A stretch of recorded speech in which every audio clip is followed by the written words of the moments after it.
Hello and welcome to my impromptu presentation on Expressionism. Because there's no classes, I'm doing this by video.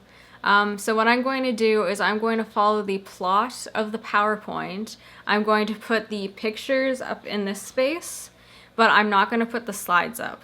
So the slides are on eClass already, so if you want to follow along with that, then download the PowerPoint presentation and follow along. The Expressionist pieces I'm looking at today are the theatrical work by Oscar Kokoschka and Paul Hindemith, both titled Murder, Hope of Women. So if you're following the PowerPoint, you'll notice that this image is on the front. That is a sketch by Oscar himself, the one who wrote the play, depicting the man first meeting woman. And we'll go over that later. So the movement that we're going to be talking about is Expressionism. The first thing we need to cover is what is Expressionism exactly? So I'm going to read this off of my laptop, that's why I'm looking down.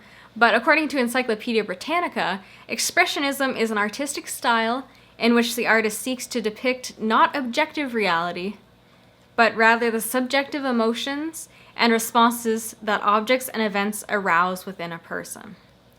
This movement was started in the visual arts and literature. For the visual arts, Expressionism meant the creation of vivid pictures with distorted colors and shapes resulting in unrealistic images that suggested strong emotions. For example, this picture is on the PowerPoint if you're following along, and that is The Scream by Edvard Munch, which was drawn, I believe it's pastels on canvas, in 1983, and that's probably the most famous Expressionist piece of visual art. So let's take a look at what Expressionist theater actually means. So some of the characteristics of Expressionist theater are a rebellion against the materialist values of naturalist and symbolist theater. If we remember, naturalist values include an illusion of reality through a range of dynamic and theatrical strategies, and symbolist values include a greater meaning than the literal suggestion or the suggestion of something other than face value. So Expressionism does not want any of that. It wants the exact opposite of that. Another characteristic is a spiritual awakening and suffering of the protagonists. Struggles against the bourgeois values and established authority, and the bourgeois values are the preservation of capital to ensure the perpetuation of their economic supremacy in society, so they didn't want that. There's a violent antipathy to society and to the family as a unit.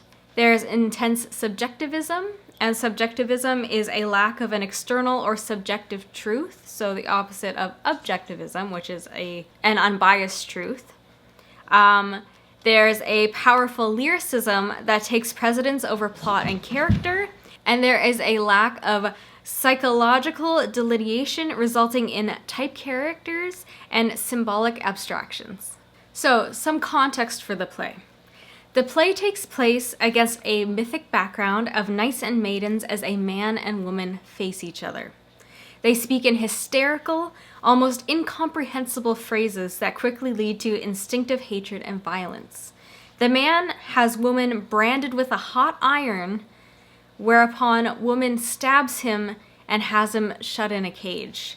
She taunts him as he lies there, but he recovers his strength, walks out of the cage, and kills her. Kokoschka continues this often incoherent and ecstatic vision of the sexual conflict in other plays such as Job from 1917, Orpheus and Eurydice in 1918, and The Burning Bush in 1911. So this is the poster created by Kokoschka himself for the July 5th, 1909 premiere of the play.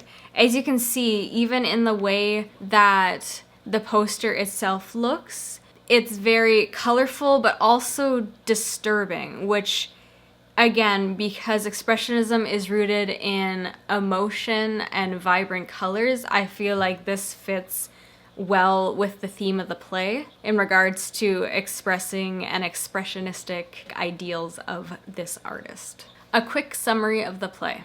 So, the setting for the play is simply in front of a large tower with a cage. The time period is antiquity at night. The white-faced man breaks free of his restraint by the warriors. Woman, dressed in red, enters with her maidens, demanding to see the man. Woman grows frightened, and the man is confused. Woman confesses her desire and fear for the man. The man awakens, demanding that the warriors brand woman. Woman screams from the pain, then stabs the man in the side with a knife. The man is carried into a cage by the warriors, where he is left alone while the warriors enjoy the maidens. Woman taunts the man, pressing her body onto the cage. The man stands, wiping his eyes, and opens the cage door. The man touches woman's outstretched hand. Woman dies, uttering a final scream and knocking a torch out of the hands of a warrior. The man leaves the cage, tower burning behind him, and faces the maidens and the warriors. The man slaughters everyone, rushing off through the fire. A rooster crows in the distance. The next slide, we're on slide 7 right now, is some sketches by Oscar himself of some scenes in the play. So the first one is the initial meeting of the man and woman. This is the same one that is on the title page for this PowerPoint, or the title slide for this PowerPoint. The second one is the branding of woman by the man. The third sketch is the death of woman in the man's arms. Something I actually noticed that was kind of weird about these sketches is that when Kokoschka wrote the play, he didn't put a lot of detail into the way the characters looked, other than like the man was white-faced man in blue armor and the woman was tall, blonde, and wearing red. However, in his sketches, as you can see, he actually draws them naked, or at least partially naked, which is weird because that's not what he wrote into the play. Another interesting thing is that in the second picture, the one where the man brands the woman, you can notice that there's a canine of some sort behind the man. There's no mention of a canine in the play, so I'm not sure why he added that, but he is an artist as well, so it could have just been his preference. And then finally, in the last picture, the branding of woman is actually done by the man, whereas in the play, that's not what happens. The man demands the warriors brand the woman, and it's the warriors that do so. But the way that he sketched it out, the man is the one that's branding woman. So how does this play actually fit into Expressionism? Well, I have some examples. So the first one is a minimalist setting and stage descriptors. Remember that the Expressionists wanted to go against things like naturalism, where everything was depicted clearly with real props on the stage.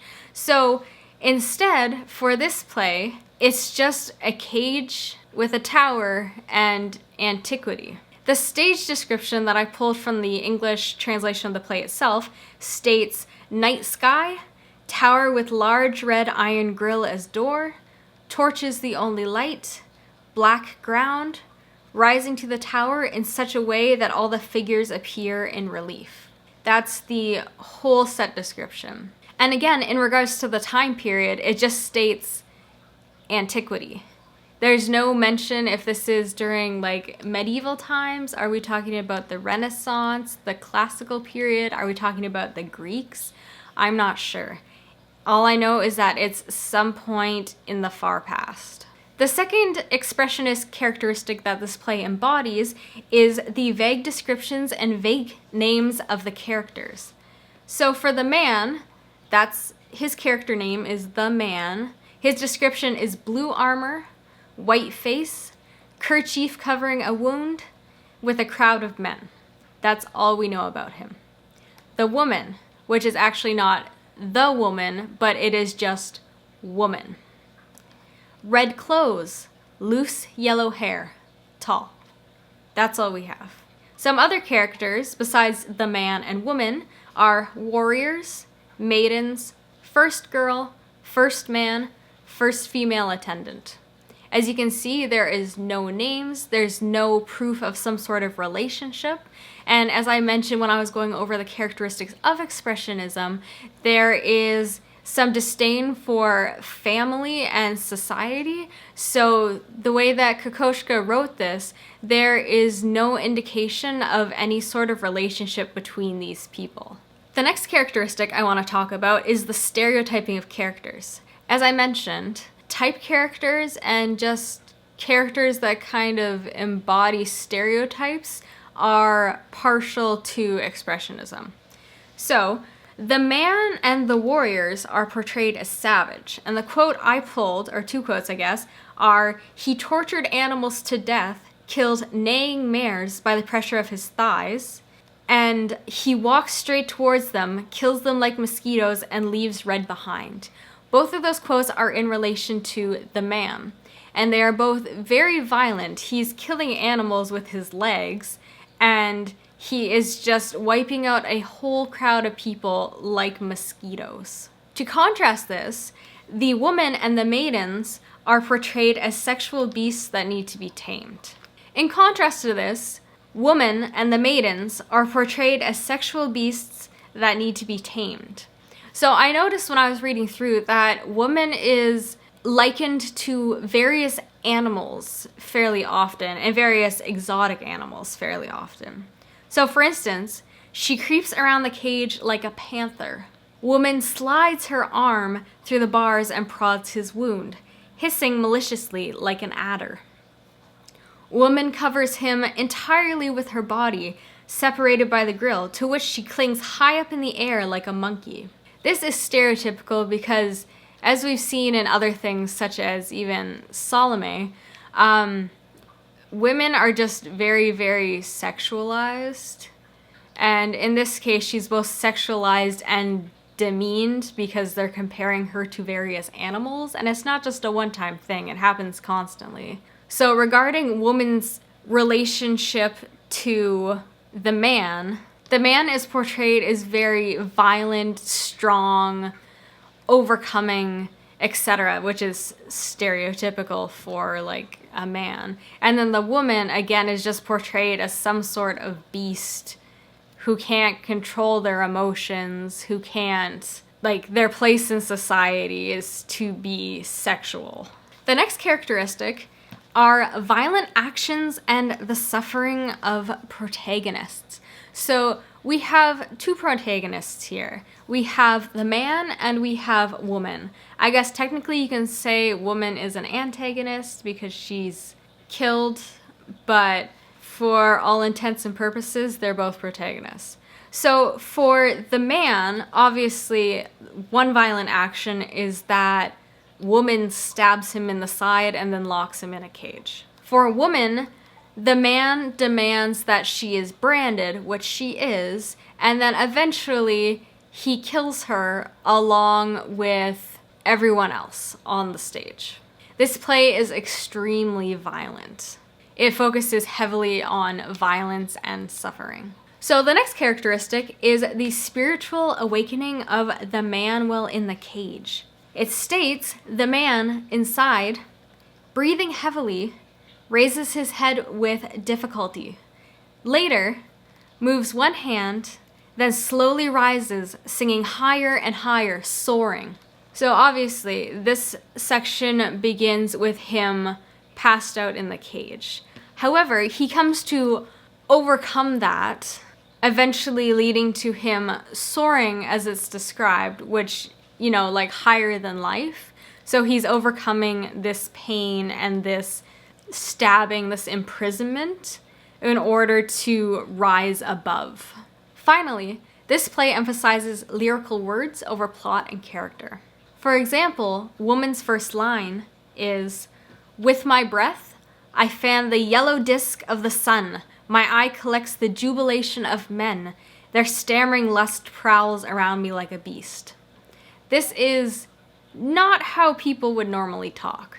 The language is very flowery. It's very carefully chosen in order to depict what it needs to depict. There is an emphasis on language for sure. There's also an emphasis on the sexualization of language. For example, in the quote I just read, "Their stammering lust prowls around me like a beast."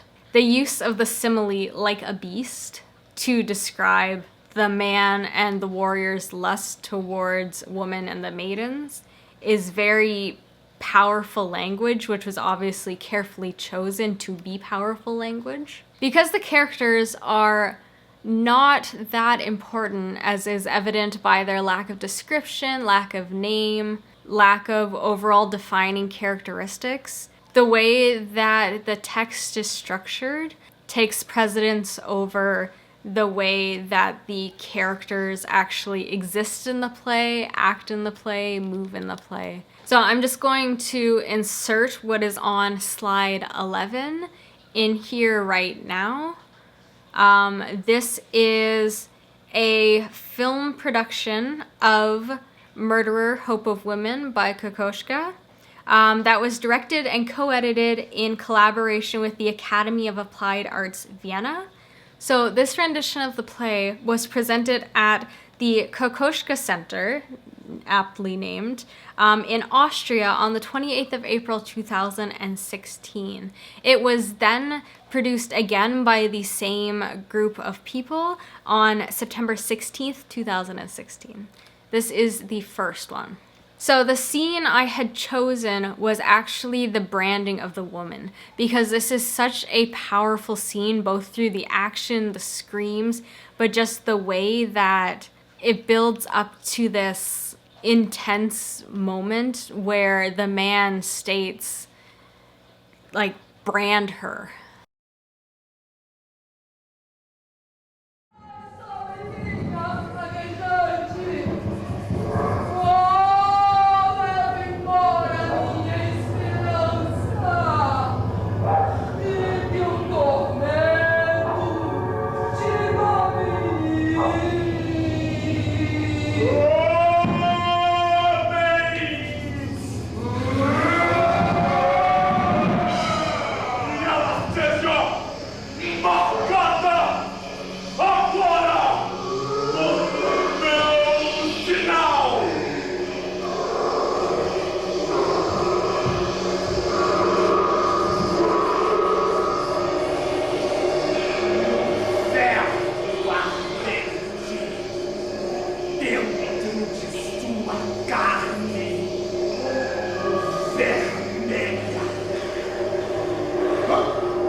So something interesting about the play, though I'm sure you're not that surprised given the thematic material, on the night of the premiere, nearby soldiers who were on the other side of a set of barracks were watching the play, and they rushed towards the performers because of the screaming during the branding of the woman. This rushing of the guards resulted in a riot breaking out in the crowd, and the police came, and Kokoschka was thankfully not arrested, but he did receive a warning for disturbing the peace. Because this play was just so incredibly violent, the reactions to the play were not that surprising. This is the first time that any play had pulled off something like this. Literal branding, stabbing, overall killing of the entire cast, all within a 3-page play. So moving away from the theater, we now move into music. So in order for Expressionism to make sense, we need to introduce the second Viennese school. So the first Viennese school was comprised of Joseph Haydn, Wolfgang Amadeus Mozart, and Ludwig van Beethoven. These were 3 of the most popular composers that embody the ideals of the classical period. The second Viennese school was comprised of Arnold Schoenberg and his two pupils, Anton Webern and Alban Berg.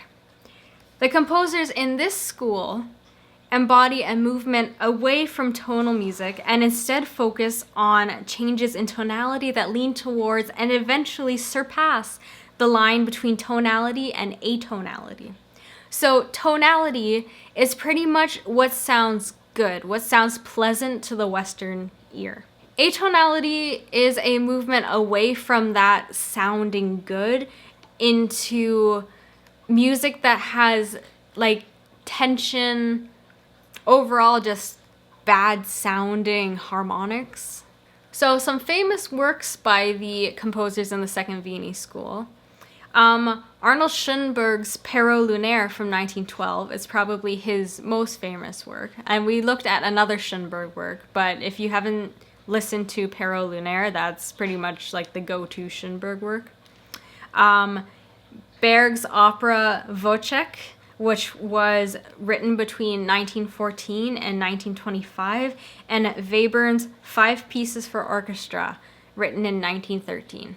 Some characteristics of expressionism in music, and I'm going to go through and explain each one so that you can understand what you're going to be listening for. So firstly, a high level of dissonance. This has to do with tonality and atonality. So tonality, as I mentioned, is just things that sound overly pleasant, and atonality is the opposite of that. So what it means by dissonance, even if you think cognitive dissonance, where you have two contrasting thoughts, it's two contrasting notes that create some sort of musical tension. An extreme contrast of dynamics. So dynamics are how loud and how quiet things are. It goes from fortissimo, which is 3 Fs, all the way down to pianissimo, which is 3 Ps. And there is a huge range in between those, but remember, F is for loud, P is for quiet. The more Fs or Ps there are, the louder or quieter it is. Constantly changing textures.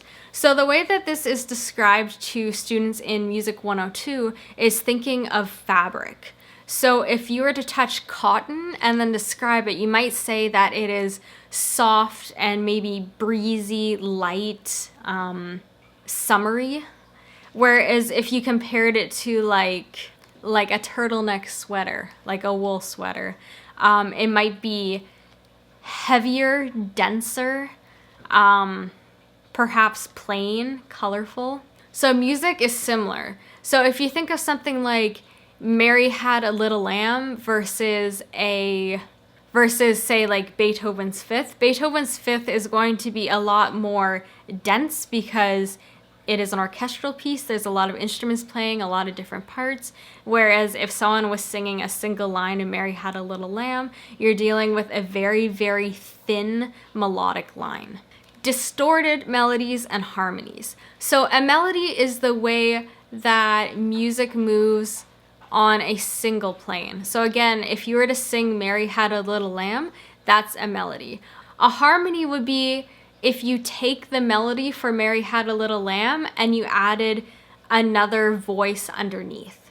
So a harmony is 2 notes over top of each other, whereas a melody is the actual thing that you would sing in a music. So for distorted melodies, you're dealing with something that doesn't sound quite right. And we'll go over that later so it makes more sense. Angular melodies with wide leaps.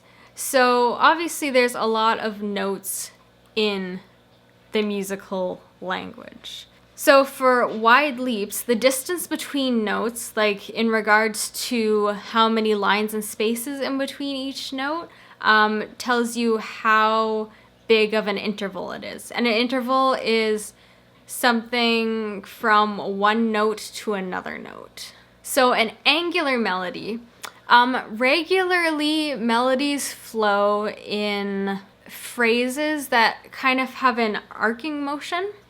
So something that would be angular would kind of like, I think of like sharp rocks or something.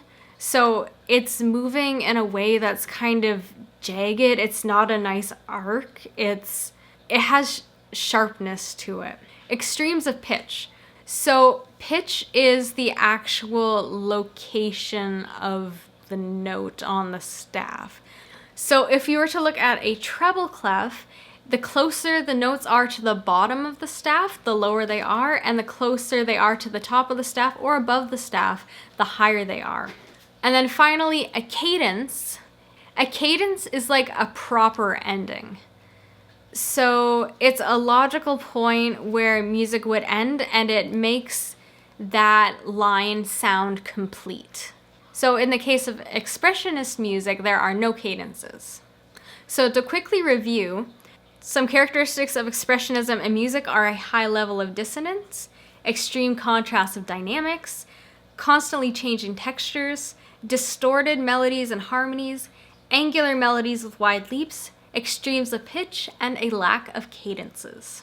A quick introduction to the composer himself. So Paul Hindemith was a German composer born in Frankfurt am Main in 1895. He began playing violin at age 12. He became a composition teacher at the Music Academy in Berlin in 1927. He was denounced by the Reichskulturkammer in 1934, causing a relocation to Turkey. And he was hired by Yale University in 1941 as a professor in composition while he was on tour through the United States. So for the next slide, we have the link to the YouTube video with score. This piece, Murder, Hope of Women by Hindemith, is an opera in one act written in straight sonata form. So the sonata form is split into three different parts. There's the exposition, which is the introduction of the main themes. There is the development, where the composer develops those themes either through variations or some sort of change, which is still related to the first section, but it's different in the second section. And then finally, at the end, there's a recapitulation, which is a direct callback to the first section. So that's the way that this opera is structured. The opera was completed in 1919, but it was not staged until 1921. It premiered at the Staatstheater in Germany on June 4th, 1921. This rendition of Hindemith's opera was performed by Radio Symphony Orchestra Berlin in 1987 under the conducting of Gerd Albrecht. And I'm going to insert a voiceover here. So right off the bat, what you're going to notice is that the piece opens with a D flat against a C natural. That's an interval of a minor second, which is very close together, creating a tightness and a tenseness, which is where the dissonance comes from in the beginning of the piece.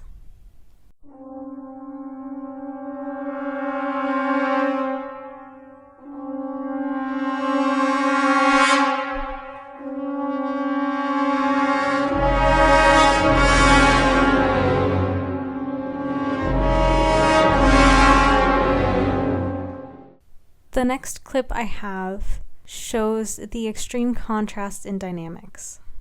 As you can see, the music moves from a fortissimo, so very, very loud, all the way to a forte pianissimo, so a sudden loud contrasted by a sudden very soft.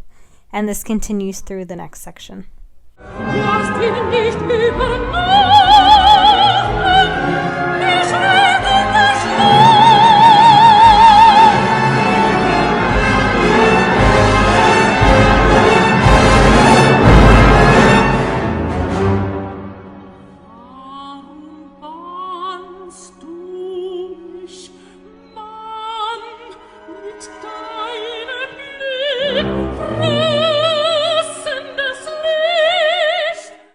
So the next clip shows the constantly changing textures in the piece. The woman finishes up her section, and the man comes in at rehearsal 26. The woman's section is very brassy, very low, very deep, but when the man comes in, everything drops out and it's just left with this very dramatic vocal line.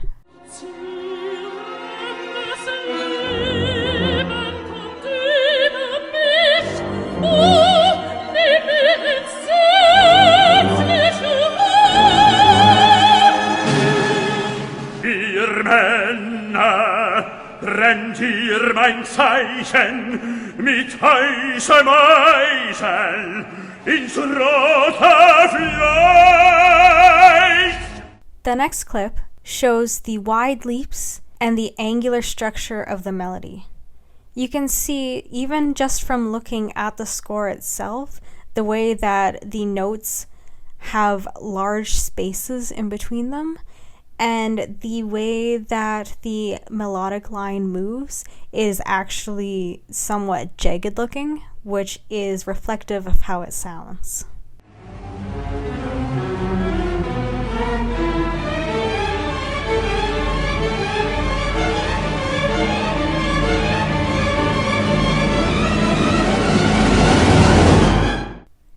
At rehearsal 34, multiple voices come in. This is a good example of so-called distorted melodies. The melodies progress in a way you think they would, but suddenly it's almost like they take a sharp turn and they don't quite go where you expect them to.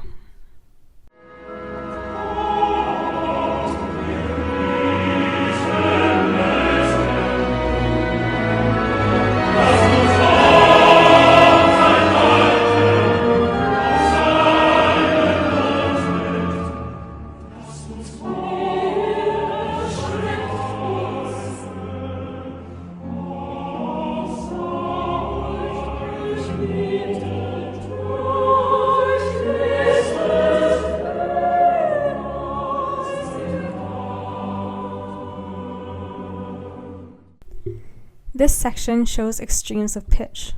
So the woman at one point sings an F sharp. That would be an F sharp 4. She ends this section on an A6, or the A that's one letter line above the staff.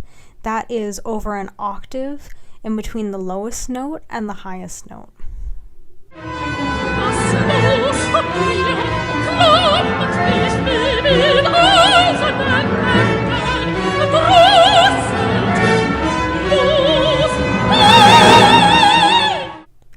The final example we have is a lack of cadences.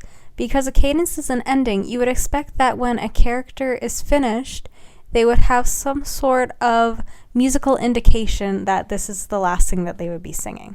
So what happens here is that when the soprano who plays the woman finishes, she sings a D flat and then an A flat and then just drops out. The music continues on without her and she does not make another appearance.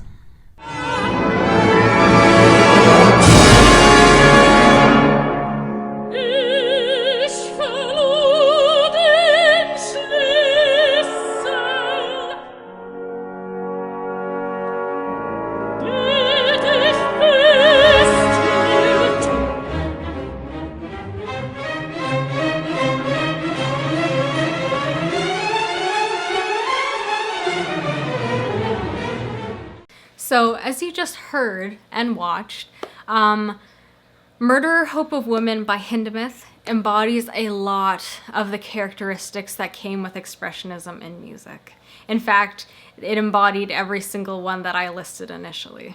So something interesting about this premiere is that just like the premiere for the play itself, it was also shrouded in controversy. Because this opera deals with such a violent and sexual, just outright sexual play, of course, the reaction of the audience is going to be questionable as well, just like with the premiere of the play. And that is exactly what happened. So now that we've looked at the play as an embodiment of Expressionism in the theatrical arts, and how Hindemith's opera embodies Expressionism in the musical arts, we need to discuss how this whole movement fits into modernism. So the most obvious reason that this play fits into Expressionism, which then fits into modernism, is that it was deemed to be the first Expressionist play.